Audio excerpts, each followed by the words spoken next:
2 મહિનાના બાળકને તરછોડી જવાની ઘટના સુરતની સિવિલ હોસ્પિટલમાં પ્રકાશમાં આવી છે। આ ચોંકાવનારા સમાચાર સામે આવતા સિવિલ હોસ્પિટલ તંત્ર હરકતમાં આવ્યું હતું। ઘટના અંગે તપાસ કરતા ખબર પડી કે નંદુરબારના પતિ પત્ની દ્વારા બાળકને તરછોડી દેવામાં આવ્યો છે। આ ઘટના NICUમાં બાળક સારવારમાં હતું ત્યાં માતા પિતા મૂકીને ફરાર થયા હતા। 2 મહિનાનું બાળક હાલમાં સિવિલમાં સારવાર હેઠળ છે। આ અંગે હોસ્પિટલ તંત્રએ ખટોદરા પોલીસ સ્ટેશનમાં ફરિયાદ નોંધાવી હતી।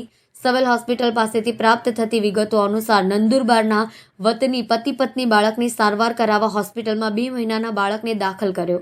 આજે સવારે હોસ્પિટલ તંત્ર દ્વારા બાળકના માતા પિતા વિશે માહિતી મેળવી તેઓ મળ્યા ન હતા। હોસ્પિટલ તંત્ર દ્વારા ભારે શોધખોળ હાથ ધરી હતી પરંતુ બાળકના માતા પિતા નહીં મળતા આખરે હોસ્પિટલ તંત્રએ ખટોદરા પોલીસ સ્ટેશનમાં ફરિયાદ નોંધાવી હતી। અત્રે ખટોદરા પોલીસ સ્ટેશનમાં આવેલ વિસ્તારમાં આવેલ સિવિલ હોસ્પિટલની અંદર બનાવ એ પ્રકારનો બનેલો છે કે તારીખ 8/12 પહેલાંથી એક બાળક નવજાત બાળક ટ્રીટમેન્ટ માટે કામરેજ CHCથી અહીંયા દાખલ કરવામાં આવેલું।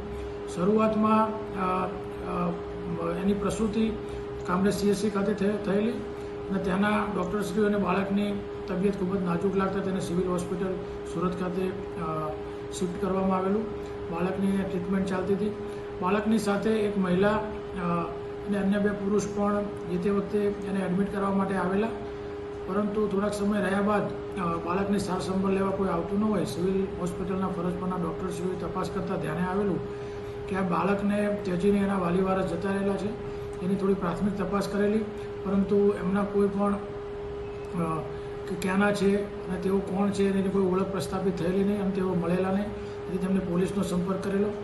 આ બાબતે ખટોદરા પોલીસ સ્ટેશન દ્વારા પણ ઘણી તપાસ કરવામાં આવી અને પ્રાથમિક દ્રષ્ટિએ તપાસમાં તેઓ બાળકને ત્યજીને જતા રહેલા છે આવું ધ્યાને આવતા ફરજ પરના ડૉક્ટરશ્રીની ફરિયાદ લઈને ખટોદરા પોલીસ સ્ટેશન ખાતે IPC 317નો ગુનો રજીસ્ટર કરવામાં આવેલો છે અને આ ત્યાં CCTV ફૂટેજ પણ ચેક કરવામાં આવે છે જેમાં એક મહિલા દેખાય છે જે અજાણી મહિલા વિરુદ્ધ આ ગુનો દાખલ કરવામાં આવ્યો છે જેની તપાસ કામરેજ ખાતે પણ કરવામાં આવી છે તેમજ મૂળ મહારાષ્ટ્રના કોઈ ગામના હોય એવું જાણવામાં આવ્યું છે ત્યાં પણ તપાસ કરી છે પરંતુ હજુ સુધી કોઈ વિગત આમાં પ્રાપ્ત થઈ નથી અને વધુ તપાસ ચાલુ છે।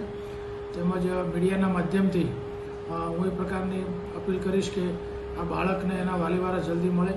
આ જે મહિલા દેખાય છે એની કોઈ પણ ઓળખ કોઈ પણ જગ્યાએ દેખાયા હોય તો ખટોદરા પોલીસ સ્ટેશન ખાતે અથવા સુરત સિટી કંટ્રોલ રૂમ ખાતે જાણ કરવામાં આવે તો ખૂબ જ ઝડપથી આ બાળકના વાલીવારસને શોધી શકાય અને તેના વાલીને સોંપી શકાય।